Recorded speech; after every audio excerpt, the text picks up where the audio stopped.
Jadi ini edukasi-edukasi yang gue sampein di sini, itu lu gak bahkan ketemu di tempat lain. Karena ini semua dari otak gue sendiri. Datang ke hotel-hotel bintang 5 di Jakarta. Kalian coba datang ke lobby-lobby hotelnya, kalian ngopi di sana 80.000 mungkin 100.000. Tapi dengan ngopi di sana, kalian coba kerja di sana sambil ngopi. Karena kalian lihat orang-orang kaya ya surrounding kalian. Ini yang gue suka lakuin zaman dulu. Waktu gue gak punya uang, gue suka aja datang ke lobby-lobby hotel. Atau kalian cari lounge-lounge yang mahal, pesan kopi aja 80.000. Ya, cuma naik 30.000 dari Starbucks. Tapi yang kalian dapetin adalah experience untuk melihat gimana caranya orang kaya itu bekerja. Gimana caranya mereka berinteraksi, ya. Go and have a coffee in an expensive hotel. Because listen, your Starbucks is gonna cost $4 and it's not gonna be very inspiring, that's for sure. Whereas you might go to a super expensive hotel. You simply go to the lobby and you have a coffee. And the coffee might cost you $8 compared to $4, but you're gonna look around, you're gonna see money around you. You're gonna start to get a feeling, you're gonna start to get an understanding for how do these people move? How do they carry themselves? Kenapa edukasi? Karena menurut gue edukasi adalah scam, ya. Universitas mahal banget, per semester berapa puluh juta segala macam, belajar apa? Nggak ada, ya. Nggak belajar apa-apa. Jadi gue mau bikin universitas gue sendiri. School's a scam. The reason I started Hustlers University is because I was arguing with someone about how pointless the modern education system is. I think the modern education system is nothing but an indoctrination machine. Pintar lu, ngerasa udah tahu semuanya. Dikasih tahu ini, ntar bakal ada yang komen so pintar kayak gini. Kalau ada orang yang lebih kaya dari lu ngasih tahu lu sesuatu, itu diam dan dengerin aja. Itu yang gue pelajarin. Jadi kalau gue punya mentor nih, dia triliuner, dia ngomong A, B, C, gue dengerin A, B, C. The kind of people who are really genuinely upset by what I say are the kind of people who can't truly learn anything and become successful in life. If Mike Tyson walks in here and tells you he's going to teach you how to box and says you can't fight, you're a pussy, if that upsets you, then you can't learn, right? It's Mike Tyson. Just shut up and listen. Yeah. If someone, Richard Me, comes along and says, Andrew, you don't know shit, you're a dumbass and you're a brokey, I'm going to sit there and go, okay, maybe I'm a brokey, Elon. Tell me something. Right, I'll listen. Nah, rata-rata orang Indonesia, itu kenapa orang Indonesia banyak nggak bisa kaya? Bukan karena mereka kurang pintar kok, menurut gua. Orang Indonesia itu pintar-pintar, bukan karena kurang pintar. Tapi karena apa? Karena males sama arogan, ngerasa pintar loh. And there's only one of three reasons that anyone on this planet would ever be poor. You're either lazy, you are arrogant, or you are stupid. And the third and least common category is stupid. Most of you are not too stupid to become rich. Motivasi itu adalah hal yang sampah. Motivation is not a real thing. You are never going to be permanently motivated to do things that you don't want to do. Lu ngurusin faktor eksternal yang lu nggak bisa kontrol. Faktor internal yang bisa kontrol ada otak lu, diri lu, cara lu pikir. The only thing in life you can truly control is your mind. You can't control other people. You can't control the weather. You can't even control your health. Satu, nobody gives a fuck about you. Gak ada yang peduli sama lu, kecuali diri lu sendiri. Gak ada orang di dunia ini yang pengen ngeliat kalian sukses. Gak ada yang seneng ngeliat kalian sukses, itu kecuali diri kalian sendiri. Nobody, absolutely nobody, gives a fuck about you as much as you're gonna have to give a fuck about yourself. Sesayang-sayangnya ya, orang tua kalian sama kalian, itu mereka gak akan bangunin kalian setiap hari di pagi hari, angkat pantat kalian, seret kalian untuk kerja, ya. Seret kalian untuk nggak main TikTok, nggak main game nggak berguna, dan untuk kerja. Mereka nggak akan lakukan hal itu. Mereka juga nggak akan kasih kalian Ferrari ataupun McLaren. Cuman diri kalian sendiri yang bisa ngasih kalian itu. Nobody is gonna come to your bed, drag you out of bed, fucking drag you to a job, force you to work hard, go and get you a hot bitch, and go and buy you a Ferrari. Nobody is going to do that for you. You are never gonna have any of the things you want if you do not get them yourself. Nobody cares about you enough to do it for you. This is absolutely true. Terus gue mikir, kok bisa itu orang naik mobil sport, ceweknya cantik, masuk ke dalam jalan kayak gitu. Apa sih yang beda dia sama gue? Orang kita sama manusia, kenapa gue naik motor butut gitu? Kenapa dia naik mobil sport? Oh dia, itu mah anak orang kaya, itu pikirannya selalu kayak gitu. Kalau gue ngomong ke teman-teman gue hal kayak gini, dia juga bakal ngomong, mobil doang, pentingnya apa? Buat orang yang nggak suka mobil pun, poinnya bukan mobilnya. Tapi kok bisa ya? Berarti dunia ini nggak adil dong. I remember walking to sixth form college. I was 16 or 17 with my 4 friends, and a Ferrari burnt past us. I said to my boys, I was like, man, how'd that guy get that car? And they're like, don't know. I was like, doesn't that annoy you? Like, why would it annoy me? Because we're going to school, our parents are on council estates. Like, we're trying to scrape 20 pounds a week to eat. This dude has 400 grand for a car. Doesn't that aggravate you? Doesn't that show you that there's something about the world you do not understand? That you're missing something? And they're all like, not really. Konsep uang itu adalah sebuah game dan ini aturannya. Cuman bisa dibuat atau diambil. Lu bisa buat uang enggak? Yang bisa buat uang siapa? Bank Indonesia. Bank Sentral. Kerjaan kita cuma apa? Ngambil uang. It's player versus player out here, man. It's on the street. It's not easy. For every dollar you make, for every pound you take, you took it from someone else. You don't make money, you take money. People don't understand the way that money works. You're not the Federal Reserve. You can't create money from thin air. Every single pound in your bank is money you took from someone else. Misalnya nih, lu datang ke sebuah coffee shop. Oh, kenapa sih baristanya kurang gitu? Oh, kenapa sih baristanya seperti ini? Lu akan lihat banyak bolong di bisnis dan apa yang lu bisa isi gitu. I sit in a coffee shop, right? If I sit in Starbucks, the whole time I'm in there, not only am I thinking about how they got the money from me and how much I spent, I'm thinking about how I could outcompete them. I'd sit there and go, okay, cool. I'm in Starbucks. I spent £5.68. I got a latte and I got a donut and I'm sitting here. And what's the profit margin on this £5.68? How much did this cost them? The coffee, pennies. Donut, 30p maybe, right? How much is the staff? They pay the staff minimum wage £8 an hour. So I've already paid 30 minutes work from that brokey, the waitress.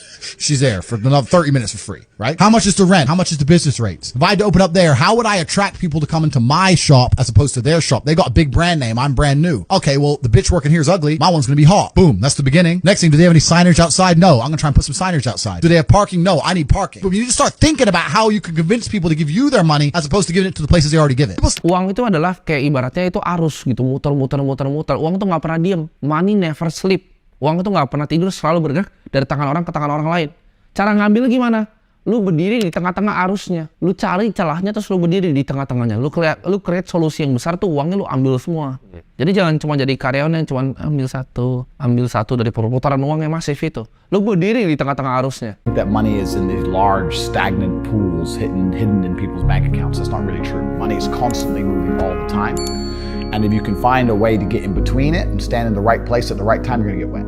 Fasilitas tai yang lo butuh adalah disiplin. Lo jujur nih, lo kira gue mau nih bangun jam 8 pagi bikin video ini? Ngapain gue bikin video kayak gini ya? Buang-buang waktu. Tapi ini adalah contoh dari disiplin. Gue nggak mau bangun ya, tapi gue akan tetap syuting videonya. Itu disiplin. Motivation is not a real thing. You are never going to be permanently motivated to do things that you don't want to do. People who train every day don't want to train every day. They are not motivated to train every day. They are something else. Motivation is the wrong word. They are not motivated. They are disciplined. Andrew, Disciplined.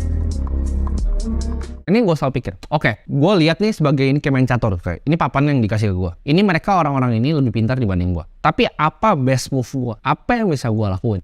Life is like a game of chess. You can't take moves back. All you can do is look at the board you're in, look at the position you're in, and make the best moves possible.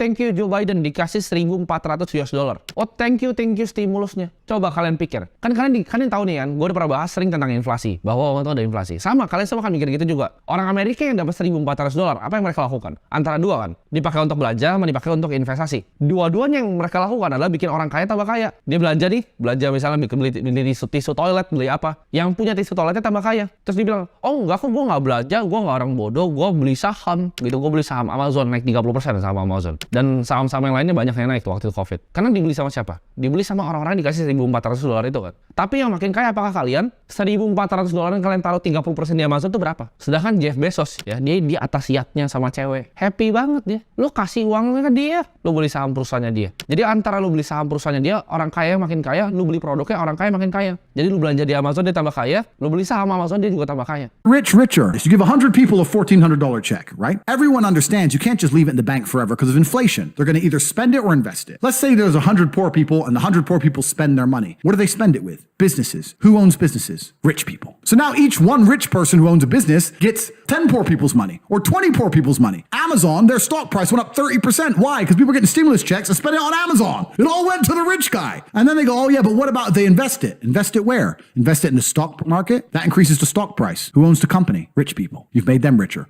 It always ends up back with the rich people. You cannot stop it. Sampai sekarang akhirnya gue udah ngerasain tuh jadi orang yang di meja itu. Gue pesan makanan, gue nggak pernah tahu harga makanan berapa. Gue beli baju, gue nggak pernah tahu harganya berapa dan gue nggak mau tahu juga. Karena at a certain point dari uang ya di hidup kalian. Kalau kalian punya uang certain level, semuanya jadi gratis. Get to a certain level of incomes and wealth, everything becomes free.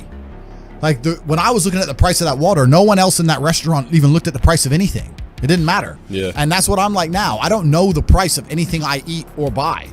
If it's not a house or a car, even most supercars, G, I don't even know. UMR 2 juta, 3 juta, gue kasih bagus dah. UMR 4 juta. Anggaplah lu dapat 4 juta ini kan, set masuk bank gitu kan. Tanggal 24, tanggal 25 gajian, happy kan, happy. Lu nggak pernah ngapa-ngapain. Uangnya lu nggak pernah pakai, uangnya nggak pernah lu bayarin cicilan. Uangnya nggak pernah kalau kasih orang tua, uangnya masukin aja dalam bank 4 juta. Anggaplah lu manusia hebat gitu, nggak perlu makan, nggak perlu, lu bisa terbang gitu ke kantor gitu, nggak usah keluar uangnya 4 juta. Lu buat beli jam yang gue pakai aja nih, yang ini nggak terlalu mahal, ini murah. Lu butuh 5 tahun, 5 tahun nggak makan nggak minum. Ya, 5 tahun. Waktu hidup lu buang. Nah, kalau ini di belakang ini, nah ini 5711 nih. Kalau ini 45 tahun. Jadi dua nih, cuma dua ini dari beberapa koleksi jam gua. Itu lu perlu 50 tahun buat kerja sebagai orang yang gajinya UMR. Apakah itu adil? Nah, kalau belum terbukain mata lu, masih arogan gitu. What's a good wage in England?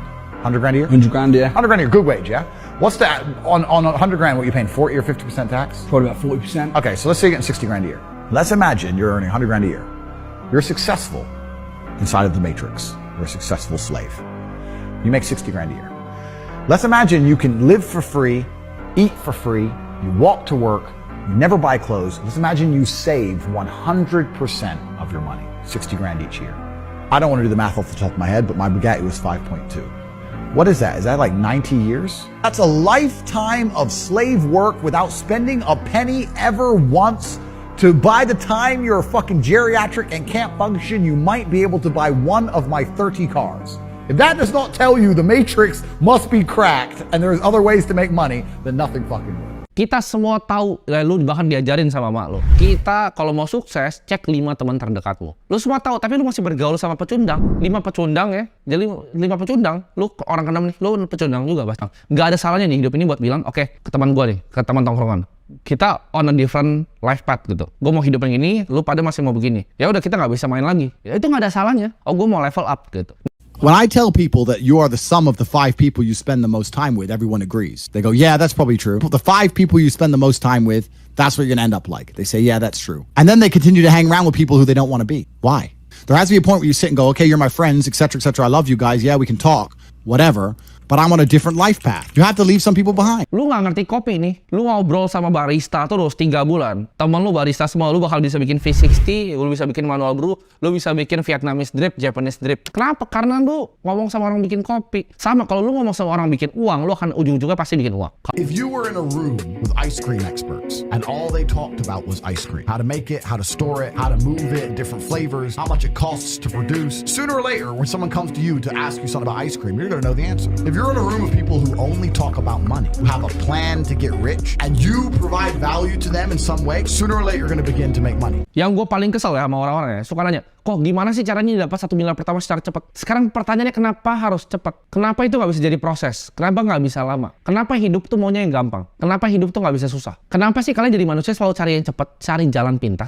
How do I get like a 6-pack quick? What's the fastest way to get a 6-pack? Why does it have to be quick? Why does it have to be easy? Why do you think life is all quick and easy? Why can't it be hard and difficult? Why can't you suffer? Because suffering is what gives it value. If everyone had a 6-pack and it was quick and easy, then it wouldn't be valuable, would it? If everyone walked around with a 6-pack and they got it easily, then no one would give a shit. The whole point is that it's difficult to get. Value is linked to difficulty. If you want something that is valuable, you need something which is difficult to obtain. The fact that you just said you wanted it quick and easily shows that your whole mental model is fucked. Sekarang dia bilang gue 3 minggu, besok jadi 3 minggu apa? Lu programming 3 minggu apa? Mau di WordPress lu bikin 3 minggu. Codingnya kan paling 30 menit terus lu ngerokok. Contoh, ini bener-bener gue nggak cuma bacot ya. Lu bisa tanya developer gue yang ngerjain UI UX gue, yang ngerjain coding di belakang website gue. Lu tanya mereka. Pas itu bikin website, ini gue sumpah ya, buat bikin landing page-nya, itu gue suruh 1 hari. Gue telepon kan, lu kerjain. Dia bilang, kok nggak mungkin kok. Nggak mungkin kok, gue harus cari developer lain. Cari, gue bilang, cari developernya, kelar malam ini. Dia bilang, kok nggak mungkin. Gue bilang gini, Yesus aja bikin bumi 7 hari. Yesus bikin bumi 7 hari, gue bilang. 6 hari dia bikin 1 istirahat. Masa lo bikin website itu perlu seminggu? Emang lo bikin bumi? Bikin besok, gue bilang. Akhirnya jadi, gitu kan.